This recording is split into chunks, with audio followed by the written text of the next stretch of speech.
You always hear about the incredible size of the Great Wall of China, and there's a good reason for that. Stretching over 21,000 kilometers, it is one of the largest structures ever created by humans. It's a massive network of walls, forts, and defenses built, rebuilt, and connected over thousands of years. But as impressive as it is, the story may not be exactly what you think. The Great Wall isn't one continuous wall built from start to finish. Think of it like the highway system across the United States. Nobody built one single road from New York to California in one project. Different roads were built at different times by different people, then repaired, upgraded, and connected together. The Great Wall worked in a similar way. It was a collection of walls and defenses built across generations that eventually became what we call the Great Wall today.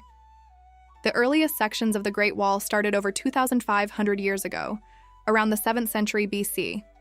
To put that into perspective, the Great Pyramid of Giza was already around 2,000 years old, and the Roman Empire wouldn't exist for another 700 years. Built, rebuilt, and expanded by different dynasties, the Great Wall became more than a structure. It became one of humanity's greatest achievements. Thanks for watching.